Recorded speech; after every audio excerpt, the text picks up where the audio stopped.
Bonjour et bienvenue dans un nouveau numéro de C'est de l'action. Baisse du niveau d'orthographe, pire, baisse du niveau de culture générale, addiction aux nouvelles technologies et aux réseaux sociaux. Le constat est alarmant pour la jeunesse actuelle. Mais qu'en est-il vraiment? C'est de l'action est parti enquêter.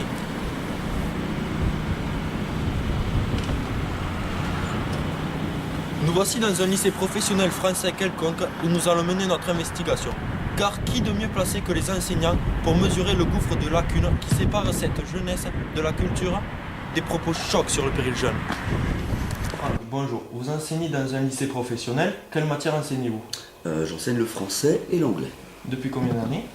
Alors c'est ma seconde année consécutive, mais j'avais déjà enseigné ici 3 ans, de 2002 à 2005. D'accord. Avez-vous ressenti une baisse du niveau de culture générale chez les jeunes? J'ai jamais vraiment senti de culture générale chez les jeunes. Et quelles sont les causes? Ah, les causes, elles sont multiples, diverses, je pense. Oh, il faudrait beaucoup de temps pour en parler. Bon, les jeunes s'intéressent de moins en moins à la lecture, hein, malheureusement, elle n'est pas très bien promis. Tout l'aspect jeux vidéo, ludique, on est de plus en plus dans une société de loisirs, hein, mais la lecture compte de moins en moins pour un loisir.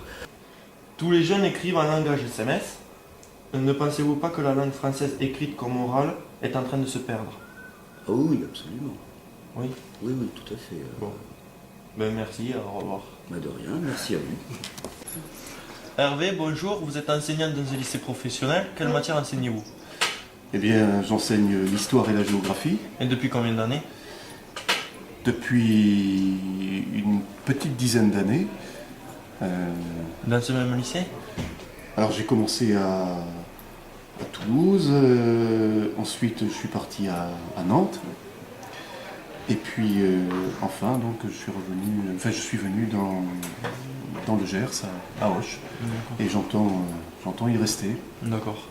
Et pendant ces années, avez-vous ressenti un désintéressement pour votre matière? Alors ça dépend des formations, hein, mais l'histoire-géographie n'est pas toujours la matière prédominante, évidemment. Hein. Il n'empêche donc les programmes s'adaptent, hein, au public. Et je dois avouer qu'en histoire, l'étude des guerres mondiales du XXe siècle, des conflits récents suscite l'intérêt en général des élèves. En géographie, le thème de la mondialisation, qui est le monde dans lequel vous allez évoluer, la construction européenne, la géographie de l'Union européenne suscite aussi dans l'ensemble l'intérêt des élèves. Ok. Pendant ces différentes années, avez-vous ressenti une baisse du niveau de culture générale chez les jeunes? Une baisse du niveau de culture générale, non. Non, par rapport à ma génération, j'observe que les élèves connaissent des choses différentes. Hein. Ils sont plus pointus que moi sur les innovations technologiques. Puis ils ont un regard aussi différent de moi sur les événements de l'actualité. Donc je dirais une culture différente de la mienne, mais moins en baisse, non? Donc il n'y a pas de lacune? Ah, il y a des lacunes.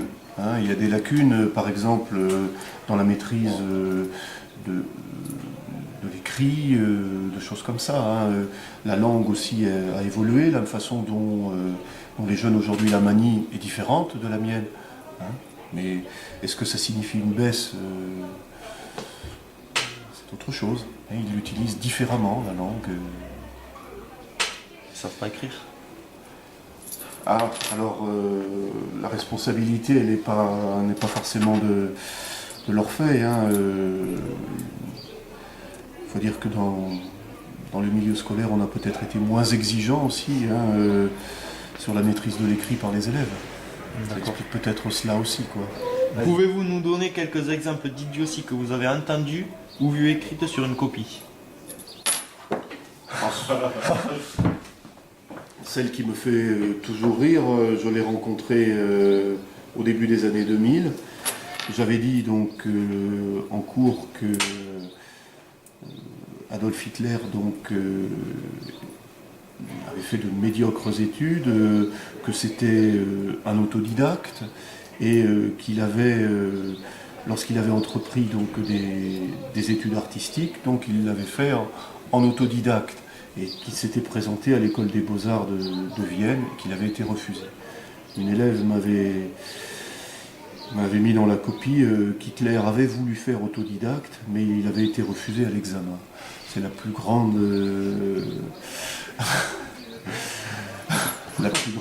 comment dire, anomalie que j'ai rencontrée dans les copies.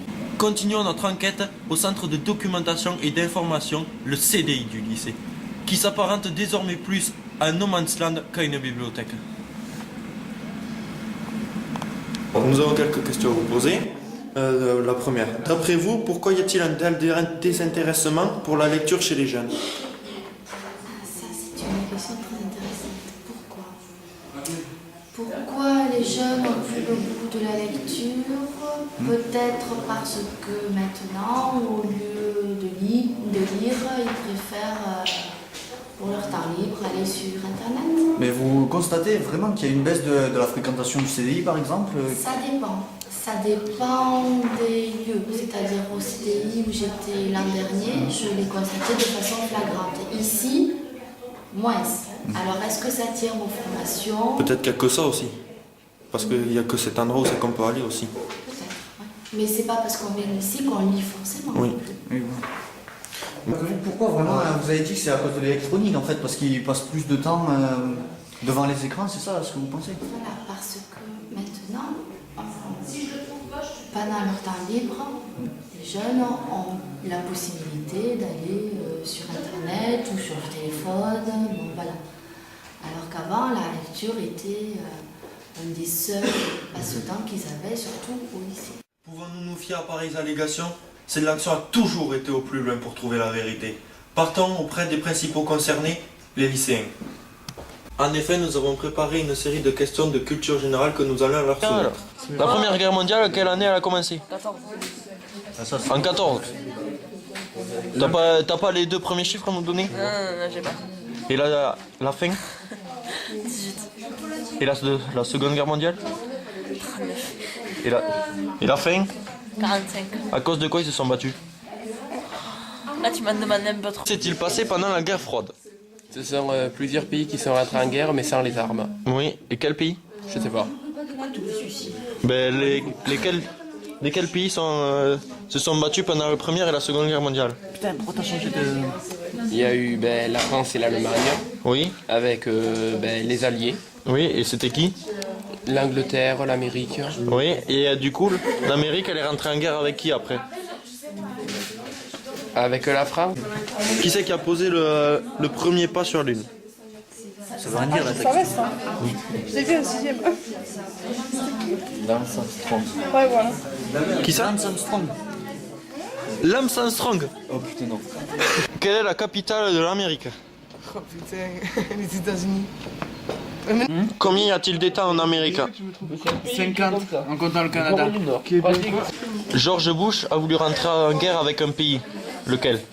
Putain de Dieu, mais c'est pas possible. C'était il y a pas longtemps là franchement. Ouais, franchement, là, tu devrais le savoir. Hein.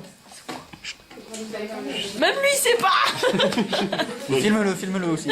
C'est qui? Quel pays? C'est simple. Staline. T'as dit On quoi? a dit il y a pas longtemps. T'as dit quoi? La Russie. Ensuite, en quelle année?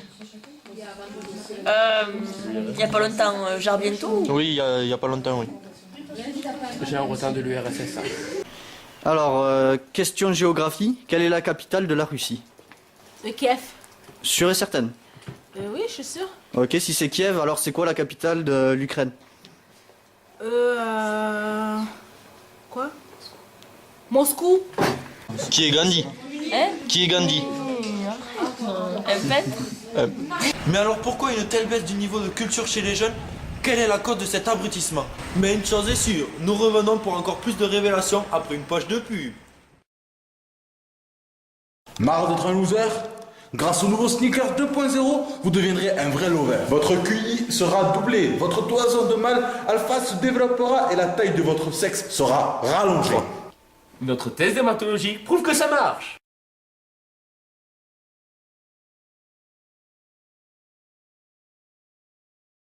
Eh ouais, on remarquera que tout un tas de clichés tenaces couvrent notre sujet, comme beaucoup d'autres véhiculés par les médias de masse. Notre niveau de culture est censé être alarmant. Rap ultra violent, jeux vidéo stupides, portable greffé sur les mains, casque sur les oreilles. Eh mais bordel, tout fout le camp. Bon, eh bien, voyons de quoi il en retourne réellement. Qui sait, peut-être que certains clichés sont dans le vrai. Penchons-nous sur les plus répandus. La musique est la pratique culturelle la plus prisée des adolescents, loin devant la télévision. Certains styles musicaux sont grandement décriés. Voyons ça plus en détail.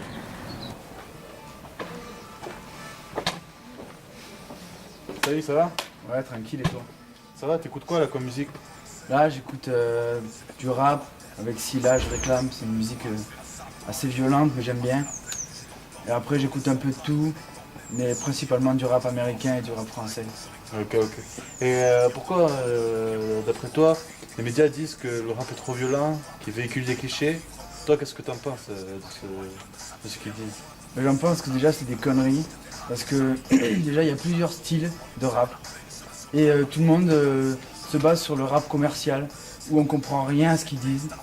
Genre comme Booba ou La Fouine, ou enfin des rappeurs comme ça, où ils font du rap pas pour ce que c'est, pas pour les paroles, ils font du rap juste pour le business, quoi. Après, il y a du rap violent, un peu comme Scylla, où il dit beaucoup de choses très fortes, très spéciales, donc faut aimer. Et après, il y a du rap un peu qui dénonce un peu la politique ou les problèmes qu'il y a dans les banlieues et tout ça. Et des fois, je m'identifie dans ces paroles, c'est pour ça que j'aime bien écouter ces paroles. Je vois. Et pourquoi les médias disent que le rap... pourquoi ils stigmatisent le rap, ils y crachent dessus en gros? Et pourquoi ça? Pourquoi le rap comme ça là que tu écoutes, un peu violent, pourquoi ils crachent dessus les médias, d'après toi? Parce que déjà, ils écoutent, à mon avis, ils ont dû entendre 1 ou 2 fois du rap dans leur vie déjà. Et ils ont dû écouter des raps où ils font que insulter ou que des conneries comme ça, quoi. Enfin, alors que c'est pas du tout ça, quoi. Le rap, c'est surtout une façon de s'exprimer, de parler des problèmes qu'on a ou plein d'autres choses, quoi. Enfin, et moi, des fois, dans les rappeurs, genre comme Kerry James et tout ça, eh ben, je m'identifie dans les paroles qu'ils disent, quoi. Et tout ce qu'ils disent, pour moi, c'est vrai, quoi. Enfin, principalement, c'est vrai, quoi. Et j'aime bien ça. Et d'après toi, pourquoi Kerry James, Medine, ils sont un peu censurés? Enfin, bon, après, ils ont un label indépendant, mais pour ça, ils s'autoproduisent. Mais quand même, pourquoi ils sont censurés comme ça, d'après toi? Est-ce que c'est le fait de leur religion ou bien... C'est surtout qu'en ce moment, on est dans une politique sociale d'islamisation, quoi. Et donc, les rappeurs, on fait passer l'islamisme et le musulman comme une religion de peur, quoi. Alors que c'est totalement faux, justement. Les rappeurs, ils combattent tout ce qui est violence et tout ça. Et ça, c'est pas mal. J'aime bien. Ouais, moi aussi, j'aime bien. Bon, merci pour ton analyse. Ça fait plaisir. Hein, je te laisse tranquille avec ton rap.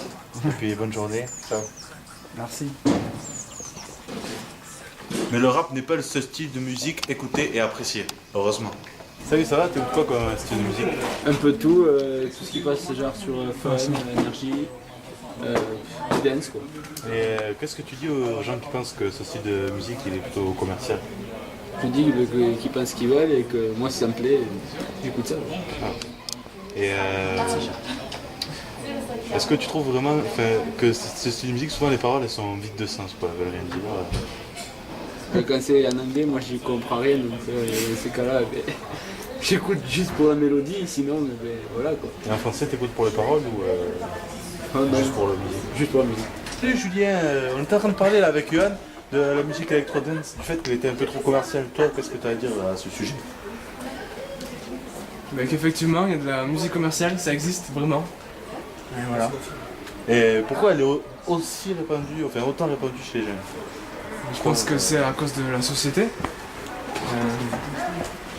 Les gens prennent ce qu'on leur donne et vont pas chercher plus loin. Et ça passe toujours à la radio, à la télé, c'est du massage du cerveau. Je suis d'accord avec toi. Enfin, en gros. Ouais, moi je suis complètement Après c'est général, c'est une généralité, pas tous comme ça. Elle marche bien quoi pour les soirées? Ça marche bien pas. Ouais, voilà, c'est ça. Alors, après, ça Pour arrive. s'éclater, quoi. Mais bon, Ça arrive. dire que c'est par des vrais artistes et tout, non. Non, c'est la musique, ça arrive. Ouais, c'est juste pour vendre des sous et des disques. Quoi. Ouais. C'est pas des sous. Mais il existe encore bien des stéréotypes, pas chez nous sur le second. Il faut savoir qu'un tiers des jeunes jouent régulièrement aux jeux vidéo. Des jeux vidéo violents et stupides. Enfin, c'est ce qu'on dit. Allons donner la parole à un de ces jeunes joueurs réguliers. Rentrons directement dans le vif du sujet. Est-ce que tu trouves, toi, que les jeux vidéo sont violents? Oui, clairement. Et est-ce qu'ils sont même dangereux? Ah non, là, pas du tout. Alors là, tu es en train de me dire réellement que certains jeux vidéo comme GTA ou Call of Duty ne provoquent aucun comportement violent pour les jeunes? Ah non, je dis pas ça. Alors oui, il y a certains jeux vidéo qui vont amener un comportement violent chez certains jeunes. En plus, surtout, il faut savoir, enfin tu le sais, on le sait tous, le jeu vidéo, ça concerne surtout le public visé, c'est en grande majorité un jeune public, qui est très influençable. Donc on peut se dire que ça peut être dangereux. Là, je ferai l'analogie avec le sport. Par exemple, toi, tu es rugbyman, tu le sais, il y a bien des matchs, toi, c'est parti en bagarre parce que il y a eu parce que vous avez perdu, ou il y a eu des faux gestes. Oui, ce genre de truc. Mais ça, tu verras jamais ça dans un jeu vidéo. Par exemple, le gars, il joue en multijoueur à Halo ou Call of Duty, comme tu as cité. Et il perd, il se prend une grosse session. Le gars, il va pas sortir de chez lui, foudrage et chercher partout dans toute la ville le gars qu'il a battu. Jamais tu verras ça. Oui, après, je veux pas stigmatiser les sports comme le rugby. Bon. Oui, je suis d'accord. Ouais. Mais beaucoup de personnes pensent que les jeunes passent trop de temps sur les jeux vidéo et que certains jeux les rendent complètement abrutis.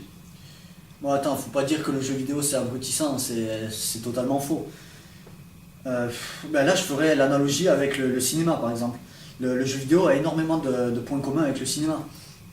Par exemple, ils vont tous deux avoir leur gros blockbuster, leur grosse production. Par exemple, pour prendre des exemples récents, au cinéma, il y a Die Hard 5 qui est sorti, et pour le jeu vidéo, Call of Duty Black Ops 2. C'est vraiment des jeux d'action, pareil, c'est un film d'action, c'est du pur divertissement, ça va pas t'apporter grand chose intellectuellement, ça va pas te faire réfléchir ou quoi que ce soit. C'est juste, comme je l'ai dit, du divertissement. Et après, pour continuer dans cette analogie, il y a aussi dans le jeu vidéo et le cinéma, ils vont tous deux avoir leur scène indépendante. Et dans le jeu vidéo, il y aura surtout des jeux indépendants de réflexion, ce sera surtout ça, plus simple à réaliser. Ils vont aussi tous deux avoir des œuvres, leurs œuvres controversées, ils vont aussi tous deux avoir leur grande musique. Attends, t'es en train de me dire là que certaines bandes son de jeu peuvent réaliser à celle du célèbre film Requiem for a Dream? Ah ouais, clairement, c'est un très bon film ça, mais quand même, il y a par exemple des jeux vidéo comme la série des The Elder Scrolls qui ont un thème principal, même toutes les musiques du jeu réalisées par Jeremy Soule, si je me souviens bien, c'est extraordinaire. On peut comparer ça par exemple, c'est dans un univers fantasy, on peut vraiment comparer ça aux musiques qu'on voit dans Le Seigneur des Anneaux, c'est une très grande saga, ou la série des Game of Thrones qui a aussi une très bonne musique. On peut vraiment, oui, même supérieur à beaucoup de films dans certains jeux vidéo. Est-ce qu'il y a des jeux vidéo qui peuvent aussi servir intellectuellement les jeunes? Parce que je veux dire, certains films sont historiques et apportent des choses, mais est-ce que les jeux peuvent servir aussi à ça? Ah oui, clairement. Bon, déjà, historiquement, il y a quand même une série de jeux vidéo, les Assassin's Creed, tu connais. Oui. Donc cette série, par exemple, le premier opus, ça va se passer pendant les croisades. Tu vois, en plus, c'est des jeux distribués pour un public très large, tu vois. Donc le gars, ce qu'il cherche dans ce jeu, c'est pas s'enrichir. Mais quand même, il va quand même s'enrichir indirectement. Donc ouais, pour reprendre cette série, Assassin's Creed, le premier opus, ça va se passer pendant les croisades. Et donc tu vas visiter des villes comme Jérusalem ou Damas, qui sont fidèlement réalisées, ça va te faire découvrir cette époque, cette histoire. Et le second opus va se passer pendant la Renaissance italienne, ça va te faire découvrir la famille des Borgia par exemple, ou Venise, Rome, de grandes villes comme ça, comment c'était à l'époque. Après, pour continuer aussi dans l'historique, Pour un exemple personnel, il y a la série des Total War, qui va te faire découvrir, il y en a plusieurs de ces jeux, qui va te faire découvrir soit l'époque romaine, avec de grandes civilisations comme Carthage, comme les Gaulois, comme les Germains, ou les Icènes, les Parthes, ça va te faire vraiment découvrir plein de choses. Bon là déjà c'est pour un public, peut-être je parle trop là non, c'est déjà pour... Mais non, expliquez, c'est intéressant. C'est pour un public déjà peut-être plus averti on va dire, donc c'est peut-être pas un bon exemple. Et après il y a aussi, pour d'autres jeux comme ça, pour un public large, ça va quand même te faire découvrir la culture classique. Tu vois, la culture un peu qui te fait avoir de bonnes notes à l'école. Et pourtant, c'est pas ce qu'il va chercher. Donc là, je vais prendre, le joueur, c'est pas ce qu'il va chercher, tu vois, il va pas chercher à s'enrichir avec ses jeux. Par exemple, là, je vais prendre l'exemple du jeu Danse Inferno, qui va te faire découvrir quand même, qui est largement inspiré par l'œuvre du poète italien Dante Alighieri, qui va te découvrir l'enfer, la première partie de son poème très connu, la Divine Comédie. Ça va te faire découvrir ça aux joueurs. Pourtant, le jeu, c'est juste un beat'em all, comme ça s'appelle. Ça va pas chercher bien loin dans le gameplay, tu vois, ça te fait pas réfléchir. Mais l'histoire, il y a plein de références à l'œuvre de ce poète italien. Donc non, on peut pas dire que le jeu vidéo soit... Ils sont pas abrutissants, d'accord? Ouais, non, on peut pas du tout dire ça. Mais alors, les jeunes, ils passent vraiment beaucoup de temps dessus pour comprendre tout ça. Ou toi, est-ce que tu passes beaucoup de temps sur le jeu vidéo ou Ah non, moi pas trop. Par exemple, à cause du lycée, par exemple, je vais pas y jouer le soir et tout. Mais après, oui, c'est vrai, il faut dire quand même, il y a des joueurs qui jouent énormément. Ça, en plus, c'est un truc incroyable, une petite histoire comme ça. Il y a un gars, il y a pas longtemps, c'était un Coréen. Là-bas, il y a, comme en France, il y a des... un peu comme les, comment ça s'appelle là, les cafés informatiques, où est-ce que tu as... Les cybercafés. Ouais, voilà, les cybercafés. Il y a aussi un truc comme ça, mais où est-ce que tu peux jouer à des jeux. Et il y a un Coréen, il a passé plusieurs journées enfermé là-dedans, à jouer à Diablo 3, qui était récemment sorti. Et il a tellement joué à ça, il a même pas pensé à se nourrir et tout, il était mort comme ça. Bon là, évidemment, c'est un truc complètement extrême, jamais tu retrouveras ça quelque part. Et non. Parce que moi, je trouve vraiment que pour certains joueurs, économiquement parlant, je veux dire, quand ils achètent un jeu et qu'ils finissent en une journée en jouant d'un seul coup, c'est dangereux, tu veux dire. Dangereux, ouais, non, c'est pas dangereux évidemment, à part ce que on peut dire tu regardes trop l'écran, mais là il y en a plein, tout le monde actuellement regarde trop la télé, même le sport quand t'en fais trop ça peut être dangereux, même trop manger ça peut être dangereux, il y a plein de choses qui sont dangereuses, on va pas se brider là-dessus, tu vois, ce serait stupide. Bon, je suis très content d'avoir parlé avec vous, bonne analyse du sujet. Ouais, merci. Allez, ciao Timothée. Je vous raccompagne. Pourquoi tu me vois comme ça? Ah, et je finirai en citant quelqu'un qui a dit « Le jeu vidéo a permis à toute une génération de s'émanciper avec cette forme de passivité abrutissante qu'instaurait la télévision entre le spectateur et l'écran. »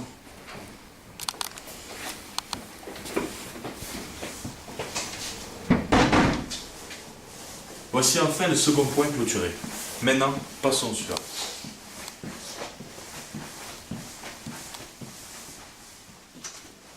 Attaquons-nous au dernier stéréotype. On dit que les jeunes sont accros aux réseaux sociaux, voire même qu'ils les isolent, et que le langage SMS nuit à la langue française. Donnons la parole à Dan. Bonjour. Moi je pense que ce que vous dites c'est faux parce que les réseaux sociaux ils nous ouvrent au monde. Parce que par exemple on peut parler à d'autres personnes qu'on ne connaîtrait pas. Par exemple si jamais je veux parler à un Américain, il suffit que je l'ajoute, qu'il m'accepte et puis je vais lui parler. En plus ça peut nous permettre de progresser dans la langue vivante, l'anglais ou l'espagnol ou l'italien, ça peut dépendre avec qui on va parler. Puis aussi on peut très bien suivre l'actualité grâce aux réseaux sociaux. Parce que la Dépêche, ça cité de journaux, ils mettent tout ce qui se passe dans le monde, enfin dans la France. Voilà. Et pour le langage SMS, d'après vous, est-ce que ça nuit à la langue française? Moi je pense pas. Bon après, il n'y a pas longtemps, j'ai entendu qu'il y a une étude qui a été faite en Angleterre en 2009 qui a prouvé que c'était faux, que le langage SMS il ne nuit pas. Il ne nuit pas à la langue française. Merci de votre analyse et puis je vous laisse retourner en cours. Merci. Donc je conclurai que les jeunes ont une culture qui leur est propre.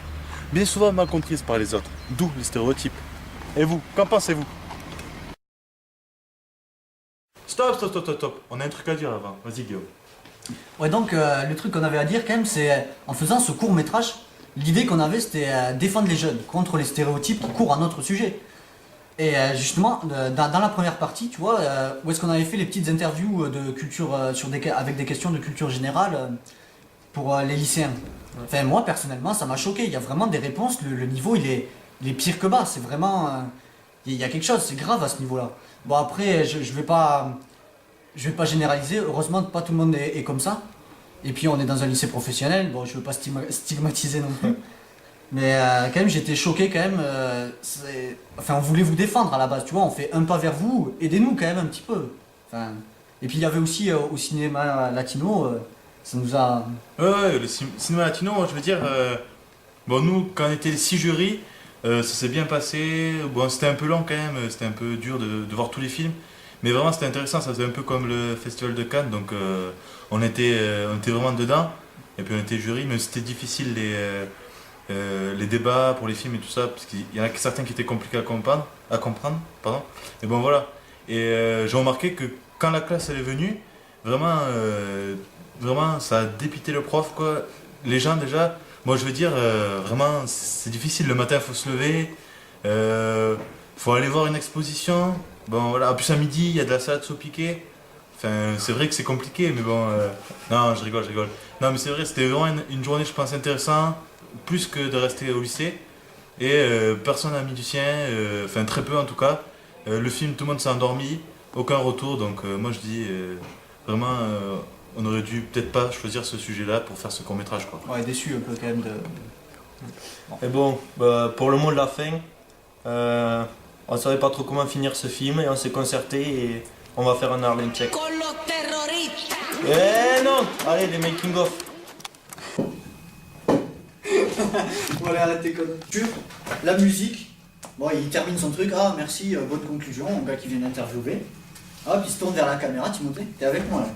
Et là il dit, mais il y a encore bien des stéréotypes, penchons-nous sur le deuxième. Ok, je veux pas non plus stigmatiser le sport, surtout le rugby qui est un très joli sport. Une autre question, Timothée. Et l'autre joueur qui l'a écrasé et enfin voilà, ça va pas dégénérer comme au sport. Je comprends, oui. Mais d'accord, on peut couper. Attendez, c'est musclé. Eh, quitte ça. Eh, bah attendez, ça parle de nous là. On va y arriver là. Notre niveau de culture est censé être alarmant. Rap ultra violent. J'ai raté mon... La musique est la pratique culturelle la plus prisée loin devant la télévision. J'ai oublié les adolescents. Les gars.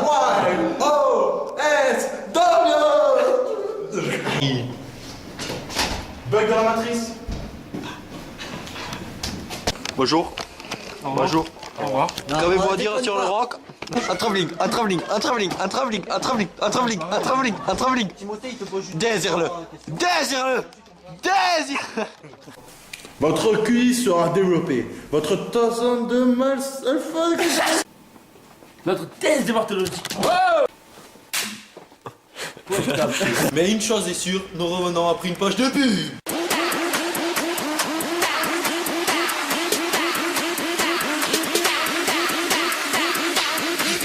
Harlem Shake.